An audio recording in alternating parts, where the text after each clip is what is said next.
All right, Billy. Well, thanks so much for joining us on the ITA College Coaches Podcast. It's great to have you on. Thanks for having me. Yeah, no, and I think I'd like to start our conversation a little bit about coaching both men's and women's teams, and at the same time, and the similarities and differences that you've seen in your experience. So you started your coaching career at Dubuque and then now at Southwestern. And in both schools, you've coached men and women. I guess just to start off, from all these years of experience, what do you notice are the differences and similarities maybe between coaching men and women?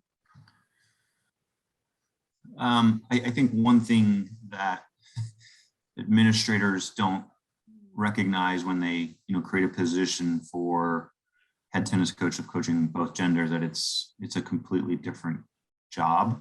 And someone even goes far in saying it's a completely different game. Right. So I think that's the first thing is when you sign up for something, you have to understand what you're signing yourself up for. And I think one thing that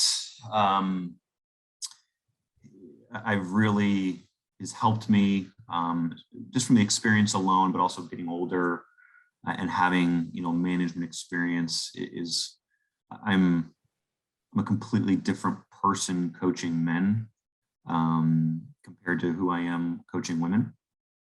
To a point where the other teams sometimes don't even recognize me because I'm not like that with them. I think that you can't go in and just treat the jobs, and I say that plurally, as if I'm just going to do it my way. I'm the coach. I'm going to, they're either going to buy into my way, or they can hit the transfer portal or not play. I think you have to understand men and women are completely different. That's the first step. I think the second step is once you recognize that, you have to then look yourself in the mirror and identify, okay, what do I need to work on with men? And what do I need to work on with women? What do I do well with men? What do I do well with women? And then shape yourself into someone that can work with both and the key, I think, is staying true to who you are and the principles you set out for both teams, because those should be similar, right? Like you're not going to have, different expectations on court behavior for one team over the other. That should be consistent for both. Now, how you handle things is a completely different, topic. But I think that you have to really, really, really look in the mirror because coaching tennis is it's such a sport with so much ego. I hate to say that, but it is. And there's a lot of really good coaches that have a track record of success, maybe coaching juniors or adults. When you get to college, you're not a teaching pro. You manage a budget, you're managing people, you're influencing young minds for the rest of their lives. And honestly, being out there at the ball cart is maybe 25% of your job. So I think that you have to really understand what college tennis is all about. I think you have to really understand the age group as well. 18 to 22 is a really fun, exciting, and also frustrating time, I think, from someone in our role. And I think that's going to play a huge part on how you shape yourself and how you can be effective. But I think the biggest mistake that I would say is just going in with, this is how I've always done it, and this is how it's going to be, and get on the train or get off the train. That's going to be a recipe for disaster. Yeah, no, that makes sense. So if I hear you right, you're saying like your values, standards, expectations are the same for your men's team and your women's team, but you've had to kind of adapt maybe your coaching style a little bit for some of the men versus maybe some of the women. 100%, right? Yeah. So like I'll say one thing, that's noticeably different is women like structure. They actively want your feedback. And, I think one thing that I've kind of learned coaching women over whatever it's been now, 10, 12 years, I kind of have a 30-second rule on changeovers. I split it up into thirds where I try my best. It doesn't always happen, but Yeah. I try my best to kind of give them the first 30 to just gather their thoughts, walk off the court, get through water, sit down and breathe. The second 30, I want to hear from them. Mm-hmm. Because I think a huge mistake coaching women is just talking.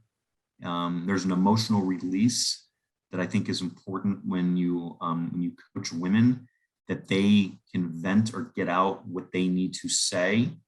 So you need to listen before you talk. Mm-hmm. Once that emotional release has come out, typically they look at you with, okay, just tell me what I need to do and I'll do it. And you kind of give it in a bullet point, very simplified, A, B, maybe C, just do this. And they usually will go out and do it. Mm-hmm. Right. So I think, again, kind of going back to my last point where coaching, there's so much stereotype when it comes to coaching is just your knowledge of the product. I would say it's the knowledge of your people.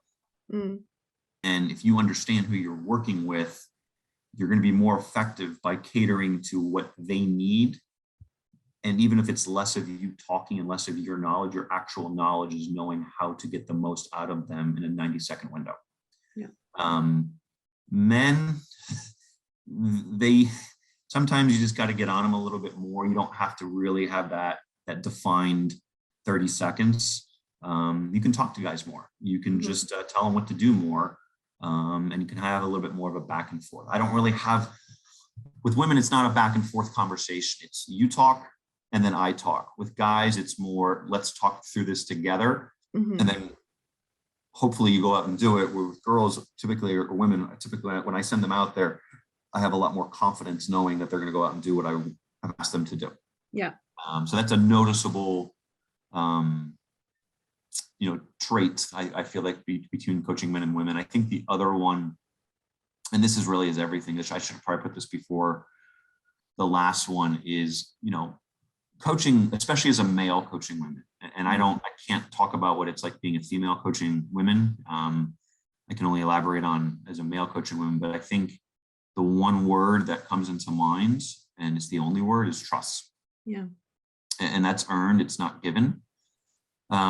You can be the greatest tennis coach in the world and know everything you know about the game of tennis, but if they don't trust you or you don't have that connection or some sort of connection to them, Mm-hmm.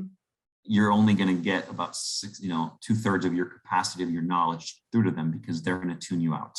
Yeah. Right. So when you look at the breakdown of my job, for years, I've dealt with the backlash from the men's team. Oh, you favor the women's team over the men's team. And it's not true. It just requires more of my time. Mm-hmm. And yes, our women have been better. So it's easy to kind of pinpoint, oh, they're better. You want to do more with a better team. Our guys are not, have not been far behind us. So it's not like we have like one dominant team and one, good team. They're both very good. Mm-hmm. But for me to be successful, they just require, the women require more time. And a lot of that goes into why we are successful, because when you recognize what it takes, you can get more out of those individuals when it comes into that team setting. Yeah. No, that makes a lot of sense. I mean, that resonates with me. I worked for a long time for an athletic director who his favorite quote, and it's just stuck with me till today, is people don't care how much you know until they know how much you care. And it just makes a lot of sense. I mean, I think that's pretty much what you're saying. And so what are some of the ways that you went about or have gone about and still do go about building that trust with your women and your men too? But it sounds like maybe it's a little more time intensive with the women. Are there any strategies that you could recommend to coaches that have worked well for you? Yeah. I mean, I think I take a very different approach in recruiting than a lot of, other coaches. And by no means am I saying that my way is better than anyone else's way. It's just, it's worked for us. We are very, very thorough in our vetting process of who we bring into our locker room, and more importantly, who we keep out of our locker room. Because all it takes is you can have 10 great players, and if you bring in one bad one, the other 10 are spoiled. and not the good, so that's the key. I think one thing that when I get on recruiting calls at the end of it, one of my questions is, you took the call for a reason. Did it go exactly the way you thought it was going to go? Was it different? What's kind of your knee-jerk reaction? Like, yeah, this was so much more of a structured call. Most coaches just kind of get on there and tell me about their school and ask me about my game and what questions do I have? And you had a very thorough plan and actually cared about me and well beyond tennis. So I think that we stand out a little bit differently from the first glance when they get to see us. And then we put a huge emphasis on D3. As competitive as the top of D3 tennis is, it's still Division 3. I mean, I've been coaching college tennis for, I don't even know, like I said, 12, 13 years. I've never had one player even close to go pro in tennis, nor do I ever plan to. So if you understand what D3 is and you buy into it, it's going to come through a lot more naturally when you are working with kids that genuinely want D3. And we turn away D1 girls and guys all of the time because Southwestern, and like most D3s, is not going to give them the holistic experience that they're desperately seeking if it's 8 hours on the tennis, 6 to 8 hours on the court a day.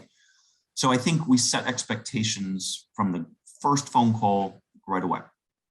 I think one thing that I talk about a lot with my players, especially with my women, is two things. Number one, I value my success with you off of two things: not a championship ring, not how many wins. Like, we're going to win a bunch, and we've proven that. Like, I don't need you to, to walk away as an alum saying, oh, I won 120, whatever it is, matches. Did you use me on your first job application as a reference? Yes or no? And if you didn't, I failed you, right? Because, I would want someone I work with that closely to be a reference for me in the next big, step of my life. And because we invest so much into our players, that's a huge telling sign of how they truly feel about you when it comes completely away from tennis. And it has a lot to do with who you are as a person and how they value you well beyond just your X and O's knowledge on the tennis courts. Mm-hmm. That's step one. Step two is, did you invite me to your wedding?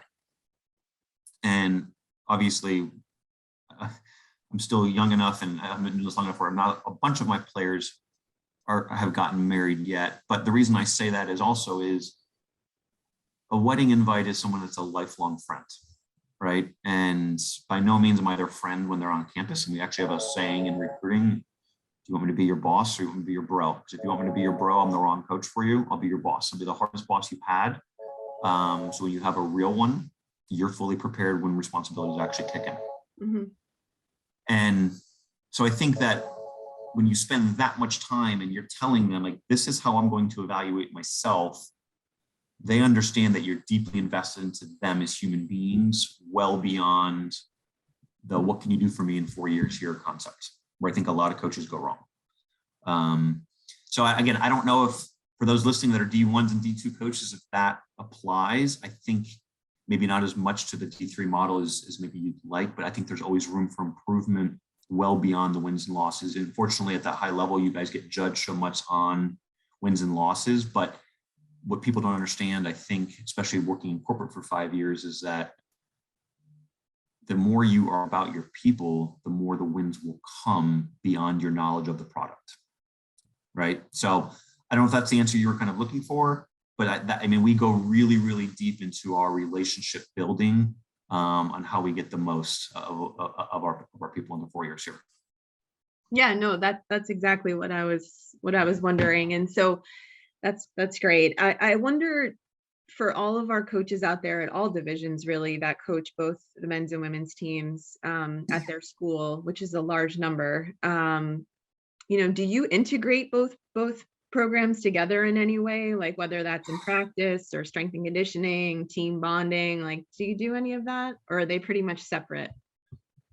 Yeah, you actually caught me at a really good time on this topic. So when I first took the job, my interview was the expectation from the interview was, can you just please make the program better, right? And the way I looked at it was like, well, yeah, I mean, that's not hard. It can only go in one direction. So when I got here, we were respectfully not very good. I didn't move my wife out of her hometown of Chicago to move to a state she's never even visited to just make the program better. I mean, we had a great life in Chicago, and my interview was one thing and one thing only. It was beat Trinity. That's what the interview was.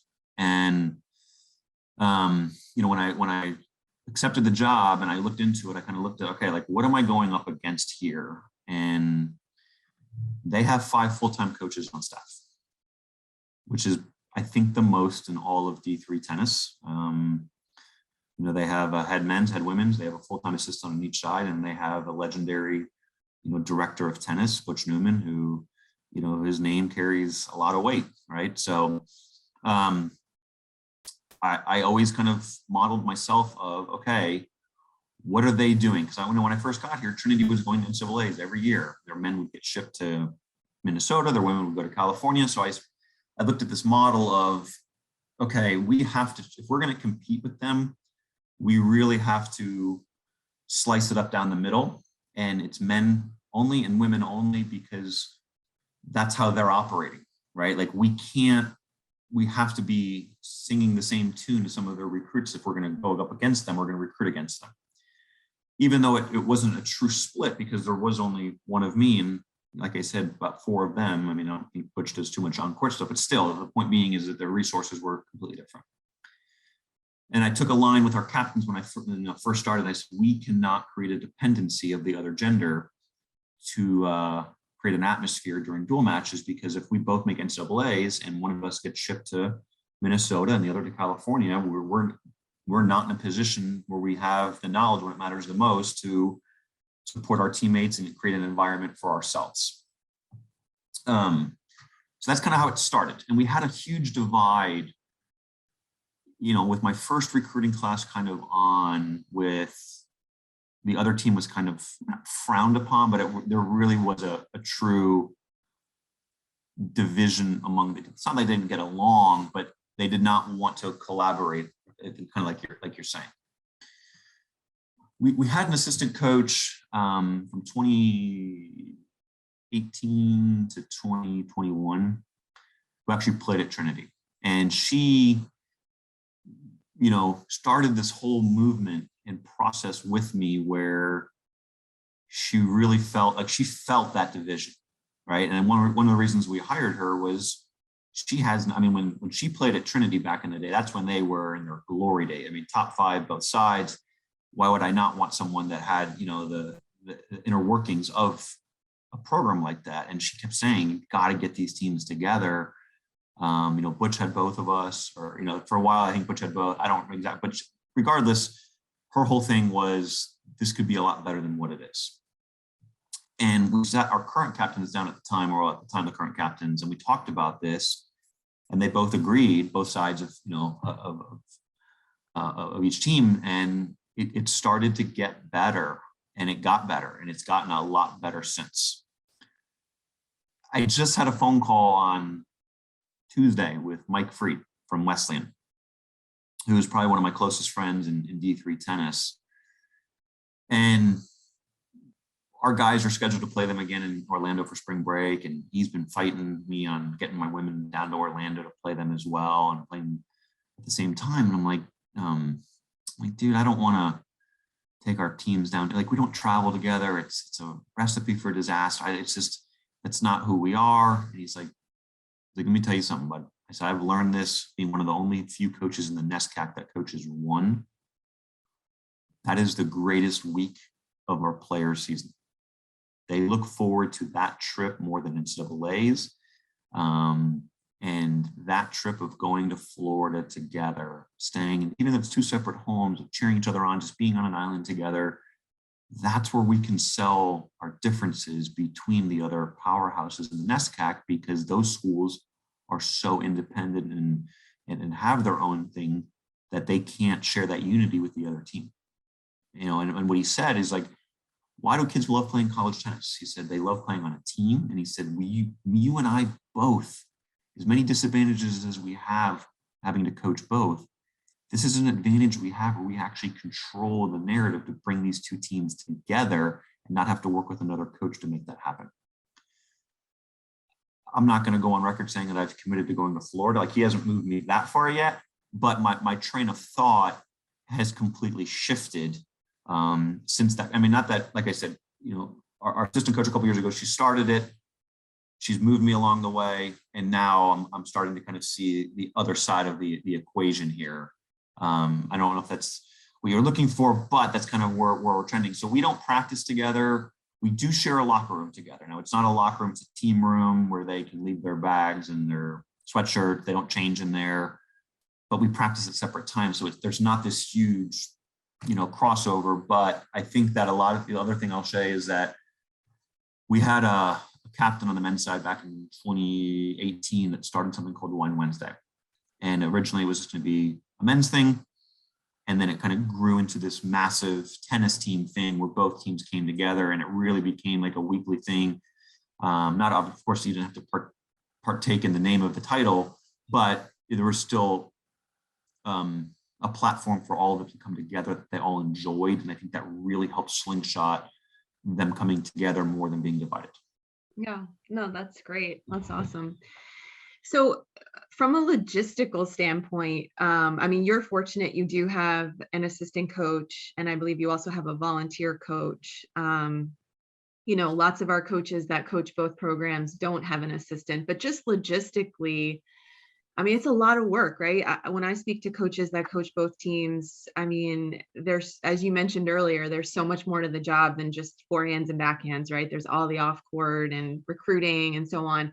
So how have you managed to sort of divide up the responsibilities with you and your assistant and your volunteer? And what would be, tips or suggestions you might have for those coaches that don't have the extra help that you have? I mean, are there creative ways to get volunteer help, whether it's a student worker or like you have a volunteer coach? I mean, any suggestions on that?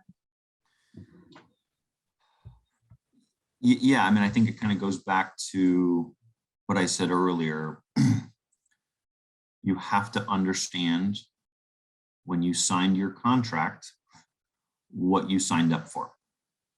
Right? I think that's the first step, is understanding, okay, I signed on the dotted line. This is what the job entails. And obviously it's easier said than done until you get there and you realize, man, I'm getting home at 8 o'clock every night. Got a wife, I've got a kid, now I have 3.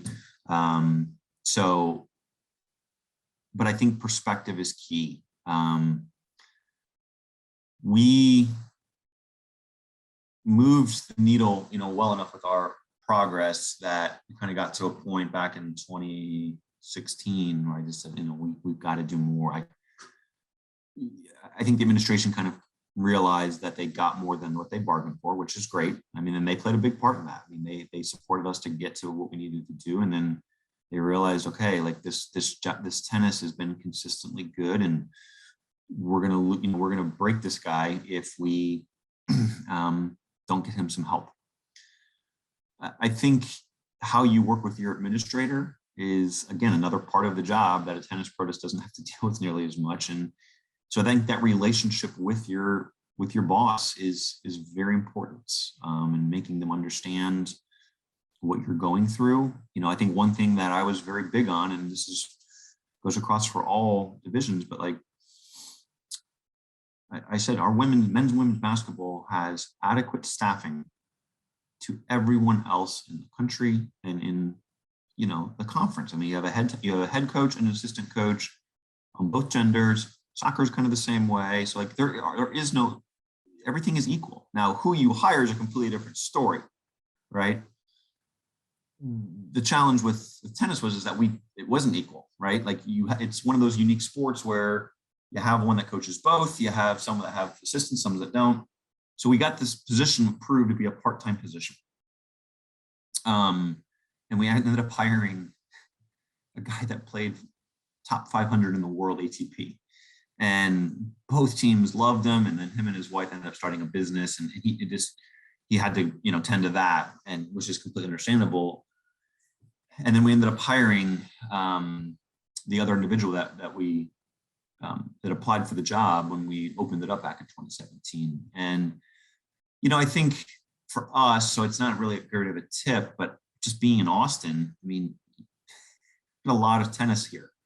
So there's a lot of people that, have a background, and everyone's situation is a little bit different. And I think their motive is a little bit different. So I think our last two assistant coaches that we've had, the one from 2018 to 2021, and then the current one, they had successful careers. And I think for them, it was just an opportunity to kind of give back. It's D3 tennis, and, they had flexible schedules, and they liked being around, college kids. And I think they enjoyed being in our culture and being part of something that was growing. I think that's really, really cool about the opportunity here, is that 9 years ago, we were non-existent. And, when you can see momentum, it's really cool to hop on that train. And I think that's been, a lucrative part of how we're able to attract talent. I think the other one, which people maybe don't think about as much, and this is really important, is reputation. So when we went through a really tough situation at the end of 2021. We from an administration made a coaching change to our assistant coaching position, right? That was something that came from above me. It was something that I understood. I was not, as adamant about as my oversight, but it really was out of my hands. So my hands were tied, and I kind of learned this lesson through the hiring process of the next individual, because we got the pool, and some of them kind of just were like, why are you applying? Some of these, like, wow, we're very fortunate. So I got a local, individual on the phone, and we talked. And one of the things I asked, like, how and why did you come across this job? She said, I've been in Austin for, however long, and I've heard nothing but wonderful things about you and your program. And good news travels slower than bad news. And if you can do what you've done in however long, and everyone I talk to speaks that highly of you and your program, I certainly want to be part of something like that. So I think how you handle yourself, as an individual with other coaches, just academy coaches, junior coaches, like whoever it may be in the tennis world, it is a lot smaller world than people realize. I think it can really help you, because people will give their time for less pay if they enjoy working for you and the cause of the job. And that's how we were so fortunate to get the current assistant that we have, was simply based off of reputation. Yeah, no, that's amazing. I mean, it says a lot about you and the work you've put in, and that's great. I mean, and so speaking of the results of your team, I mean, since taking over Southwestern in 2013, you've just seen steady improvement in both teams. And I think 2021 was the first year that both of your teams made the NCAA tournament.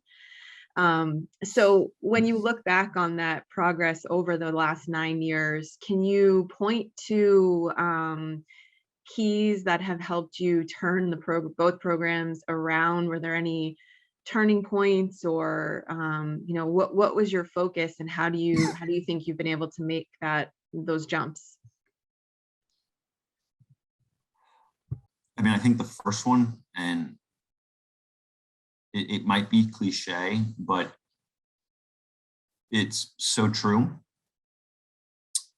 It starts at home. I have an incredible wife that understand. I mean, so my wife played pretty high level D3 soccer in college, went to NCAAs all 4 years, lived the 6 a.m. swim workouts and, the sprints on Saturday morning. She gets it. I mean, and one thing, we were dating was, I want to be, with a winner. That's how she's wired. She's, I always say she might be even more competitive than I am. And livelihood depends on, competition. So I think there is a huge starting point for me. There's never been one question of why are you getting home so late? Do you seriously have to go recruiting, to wherever you're going? It's, yep, because if she understands that if her husband is happy and things are going the way they need to, then the whole life is going to be happy. And she doesn't need to add that extra tension to the job from home. So I think I'm very grateful for, I know I'm very grateful for her supports. So let's start where it allows me to be in a place to do what I need to do. Mm-hmm. I think the number one thing that, I've taken with this job is you've got to be fearless. And that's such an easy thing to say, but to do is a whole nother story. Like I said, when I interviewed for the job, I didn't want to make the program better. I wanted to be Trinity. My whole motivation for this job, and not whole, but a lot of the motivation for this job is, and this, the reason I'm saying this is, again, identify your why. That's something I learned in corporate from one of my bosses. Identify your why are you here. And something that really motivates me is being successful at a program where it's never been done before and people have repeatedly told me it cannot be done. Mm-hmm. Right? I could go apply for WashU, I could apply for Middlebury, all these, do it again jobs, basically where the expectation is top 10 and you're just another guy or just another girl. Yeah. That doesn't really do it for me. Right. I really take a lot of pride in raising the bar, which was one of the slogans in my corporate setting. So I think that you have to start off there. So the fearlessness is you understand you're going against a program with a 75-year head start on you. That's basically what Trinity Tennis has been dominant from their D1 days back in the Pac when they played against Stanford, UCLA. You go to the facility and there's, Wimbledon champions and all of that. Mm-hmm. That's pretty eye-opening when you take a job and you see the level, where we were 9 years ago. I think the ability to let them know, the way you handle yourself in coaches meetings and all of that, yeah, like I'm here to beat you. And there's stuff behind the scenes that we don't cave to some of the demands, maybe that some elite programs that goes with other programs, of course, as well. We're just going to stand our ground. I think the real key turning point to our conference championship, if that's kind of what you're, alluding to from 2021, we had been in the championship match against Trinity, I think 4 or 5 consecutive years. And it kind of got close in the middle there. And then we had a little bit of a gap again. And I looked myself in the mirror and I said, okay, Billy, what are you going to do differently this year than you've done in the past, right? The definition of insanity is doing the same thing over and over, expecting different results. And we had a really, really good team in 2021. So did they. I mean, let's be fair. So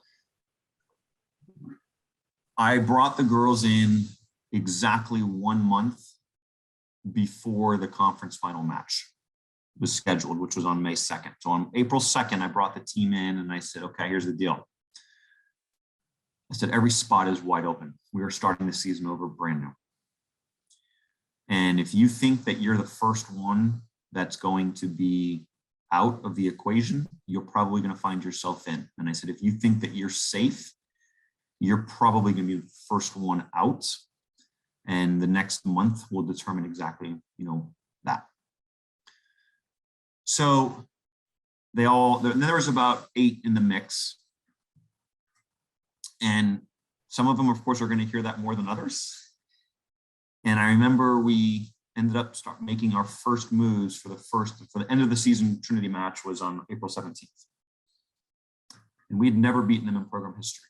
And I brought some girls in and I broke some news to them. And those were girls that had started for us all year. And one of those girls was a recruit that went to Hardcourt Nationals as a junior out of the state of Georgia. I mean, she was good. And I had my reasons why, and I explained to her very thoroughly why. So it wasn't just you're benched, this is why you're benched. So she still played doubles. The big one was, and again, this goes back to the fearlessness. I benched our best player, arguably pound for pound, best singles player in doubles. And this is a player that was an All-American in singles. It was a player that works harder than anyone on the entire team. But it was an individual that went through 3 or 4 partners that year, and I needed to do something to get her attention that the road that she was going down was just not the right one to get us to where we wanted to go. So benching an All-American and benching a girl that qualified for Hardcourt Nationals, that takes a backbone, and that's the fearlessness, right? So we went down to the match, and the girl that we sat in doubles, that's an All-American, went out and won her singles match 0-0. It was pretty upset, right, that she got benched. And then we made moves for the conflict tournament 2 weeks later, and she got back into the doubles lineup. And who do you think scored the huge doubles points over a team that was 3-time All-Americans for us? It was her. Because those next 2 weeks, when she sat in my office, was, what can I do to get back in the lineup? Please tell me, I'll just do it. Where we've been trying to tell her what to do all along, and she wasn't doing it to the full capacity, and now she was. They got that huge double point. So we went down the regular season 1-2, and then in the championship match, we went up 2-1. So that was a huge point because we ended up winning 5-4. So the swing match required her point against an opponent that had been driving us crazy for 4 years. So that, again, that's not an easy thing to do. I think with the guys, we beat Trinity back in 2018, and that was monumental because that was a year that we were down. And I mean, to be fair, so were they, but they were still better than us. And I just think that the way that we, approached our guys and let them know that anything can happen. It was a windy day. That was, frankly, it was the only reason we beat them. And we just took advantage. It was a mentality of, if we're ever going to do it, today is the day we're going to do it, because we have the one thing that equalizes talent, which is wind.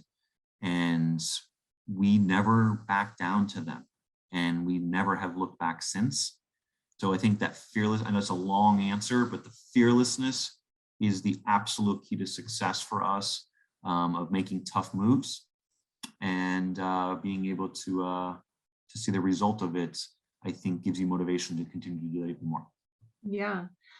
And I feel like your story with the 2 women's players also just demonstrates, you had to know those players pretty well, I would imagine, because that could have really backfired. And so I feel like back to your earlier answer of like building the trust in those relationships, you obviously knew, or you probably had a pretty good idea that they would respond the way that they did, in addition to being fearless and making the call. So yeah, that's well, then you but fast forward to this year, right? So that happened when they were sophomores. The girl that we benched in doubles ended up making the ITA regional final in doubles, right? So her doubles got only that much better. She spent most of her summer working on doubles because that feeling of getting benched bothered her so much. Right. The individual we benched in singles ended up becoming the number 2 player for us this year, and included a clinch over the number 4 team in the country on the road. So yeah, it's easy especially when adversity hits. I hate to say that this generation does not handle it as well, I think, as maybe our generation. But that goes back to, again, recruiting. Who are you bringing in? Who are you bringing out? Who are you as a team culture? Yeah. And keeping your mouth shut, working hard, and then being rewarded for exactly that. Yeah, no, absolutely. So switching gears a little bit, I want to talk about your involvement in the ITA. So you've been a head coach now for, over a decade, and you've served in a number of different roles. So you're on the Division III operating committee, you've served on the rankings and awards committee. Why do you think that coach service is important to the ITA and to college tennis? And why do you think coaches should get involved like you have? Yeah, I think there's a couple reasons why. I think number one, knowledge of product is key. You understand things much better when you're at the table than hearing it from someone else. I think you're invested into your job, a little bit more if you're spending more time doing something that is not required of you. Okay. I think the other one, and this has kind of been the theme of this whole podcast, I think, is relationships. I've been fortunate to be part of multiple committees. I think the one that, stands out the most is OpsCom. I mentioned earlier, you have to learn how to stand up to some of the best programs in the country. We're better than the operating committee room. Yeah. Right? We just had a scoring format back and forth for years on OpsCom. We, voted for this pilot thing. Who do you think the one person was that was voting against it? That was me. Now, it wasn't technically, I had to leave, but I texted Justin like, hey, I vote against this. But point being is, you get into a room with Zoom and there's 11 people feeling one way and you're the other way. That's a skill set, just even for your, like, I hate to say selfishly, but yes, like selfishly, that's an opportunity for me to grow, going against some of the most prominent people in that you have the utmost respect for, right? One thing that, and I'll use Paul Settles as an example. I call Paul Settles maybe once a month during our season and ask him for advice on certain situations. How would you handle this if this was your team?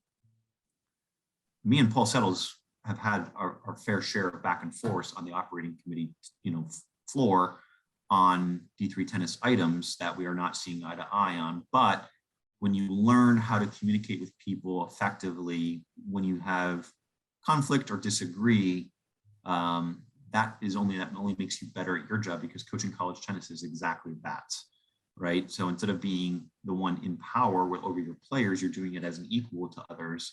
So you have to kind of learn how to adapt your ways. But I've gotten to know people so well from spending hours and hours and hours on end with them.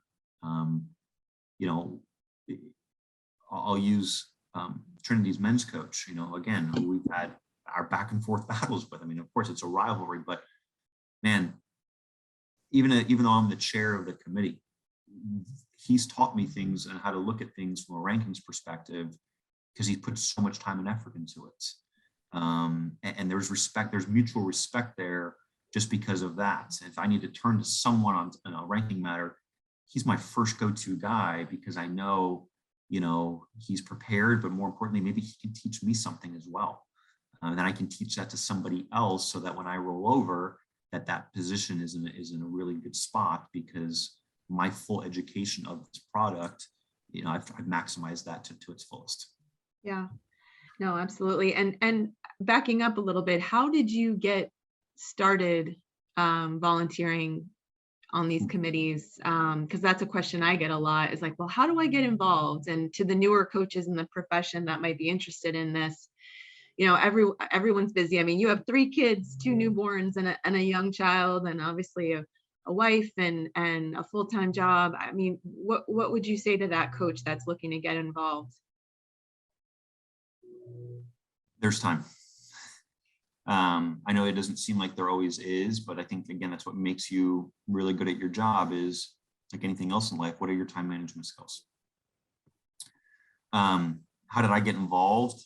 I'll never forget the phone call. It came from Chris Bezot at UT Tyler back when they were D3. I was driving from Austin up I-35 to campus, and I got this call and was like, okay, I'll take it. And he, in his words were, hey, you seem like you're really into this. You're doing a good job. We're looking for people that are hungry, and fresh faces like you. Would you want to serve? And I think back then it was the rack for NCAA, and then we kind of crossovered with the ITA stuff. I was like, of course, I'm flattered, thank you. And that's language that Todd at Case is the national chair of the ranking committee, which I'm on, and that's language that we used last summer when we were looking to make I say a new hire, but not a replacement, but because somebody rolled over in one of the other regions. But that language that Chris used back in 2015 is still language we're using today. And the person that we found, which is Felix Mann at Swanee, is exactly the same definition of that. So, I think you just have to really want it. I think coaches, I hate to go down this road, but I had to proxy an NCAA call for a different region last summer, and I got on there, and it was just completely unprepared, compared to how it was in my region in the West. And it was just like, I called Mark Riley, who's the chair of the NCAA, and I was like, I don't know if these people even want to be on this thing. Like my guys had a Google, spreadsheet, a doc, and I don't know. I just think that the more we can teach people to be invested into the game, not just their product, the better it's going to make the experience, not only for their players, but for all of D3 tennis, or just all of college tennis in general. Yeah, no, absolutely. I totally agree. All right. So I'm going to wrap up here. I got a few rapid fire questions for you, a little get to know you. So we're going to start with, what's your favorite book? I am from Miami, Florida. And I am a huge Miami Hurricanes fan. Bruce Feldman wrote a book about 15 years ago called Cane Mutiny, which was kind of a story of Miami Hurricanes dynasty back in the 80s, growing to the early 2000s. And a little bit of how I run my program here has a little bit of that to it. That fearlessness of anyone, anywhere, anytime is kind of what I take away from that. So I'd have to say Cane Mutiny by Bruce Feldman. Okay. What about favorite band or song? I don't have a favorite band. There's no way I'm going to be able to answer. I do like all types of music. If I had to pick out an artist, and this goes back, Mace was a rapper. Yeah. When I was growing up, that I really liked. I thought he was talented. But I listened to a bunch of different types of rap, different types of music. Okay. I do, before big matches, I typically will have slower music, EDM kind of, but like a slower, like not no word type music in my AirPods before big matches. Okay. Favorite food? Kind of sticking with my heritage of being from Miami. I don't know if it's not necessarily a food, but one thing when you coach two teams at a high level with 3 kids and a wife at home, Cuban coffee is something that my body consumes maybe too much of. But there's nothing like a good, cafecito or cortadito to get you through the day. All right. Nadal or Federer? I actually like both. I do not like Djokovic, so Okay. I know he's not in the equation. I mean, he's fascinating to watch. There's just something about the other two I think that I like more. I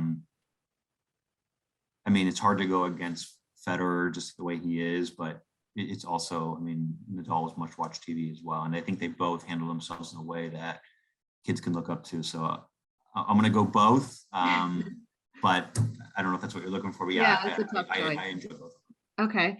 Best place you've either coached or played a college match? We actually posted this yesterday on our Instagram story for our Throwback Thursday. So I'm going to give 2. I think back in 2018, we went to Colorado Springs for our conference tournament. And of course, the nightmare that the conference had came to fruition, which was snow in late April. So we couldn't play at Colorado College. but we had the honor and privilege of playing at the Air Force Academy, which was really eye-opening and really cool. I grew up on a military base over in Europe, during my childhood from, 8 to 18 years old. So kind of getting back to that atmosphere in Army versus Air Force, but I'll put that aside, but just going back kind of into that setting and seeing kind of where it all starts, what was a really, really, really cool experience. Yeah. Beautiful place. All right. Last but not least, if you weren't a coach, you would be Well, I'll get to that. The other one I was going to say was back in 2018 as well. Our women got to play Williams College, who were the defending national champions at the time at USC. Oh, nice. So Allison Swain and I agreed to a match in the parking lot at NCAA's in Chattanooga. And then a week later on Twitter, I see she's announced as the USC women's coach. And I said, well, wait, are we still on? She's like, let's make it better. Why don't you bring my old team to my new team and, make it a cool event at USC. And not only did they allow us to play there, it was a beautiful day. We actually had alumni chapters from both schools there that provided lunch, and then the coaches got together and we did like a team bonding thing between the two teams afterwards. So that was just a very memorable experience. I think that we obviously didn't win that match since they were very, very good, but I think that that's a memory that we'll never forget. Nice. Your last question, I think, was what would I be if I wasn't coaching? Yeah. Oof. I don't know. If you look at my resume, you see there's a 5-year gap. I did work in corporate. It was still in college athletics, which was cool. I got to kind of grow in different parts of the business. I think one thing I've taken away from coaching college is just how much I enjoy watching the kids grow and develop as individuals. So I'd have to say maybe consulting, just because I feel like helping others is something that drives me well beyond winning. I mean, obviously winning is a huge part, but I think the satisfaction of seeing like the relationships I have with my alumni now are so meaningful. We're shooting our 6th episode of something we shot back 2 years ago in Copenhagen called Women Empowering Women. It's a series of topics that alumni and current players have hopped on, and we have 4 or 5 alums that are like, of course I'll hop back on. And the theme is from college tennis to the real world. And now seeing them at 27 years old, some of them married in real world, all that kind of stuff, that just fascinates me on what they learned here and how they're applying it to their real world experience today in real life. There's nothing more that makes me proud than seeing alumni that are successful. And so I know that's a long answer, but just that is such a gratifying part to my job that kind of connects this whole podcast into people, yeah. Over product. So yeah, I'd have to say consulting. That's great. Yeah, no, I think clearly you are a great relationship builder, which has definitely led to your success as a coach as well. So I think that's just a great lesson for all of our coaches listening, and really want to thank you, Billy, for sharing all your insight and taking the time to talk to us today. Thanks for having me.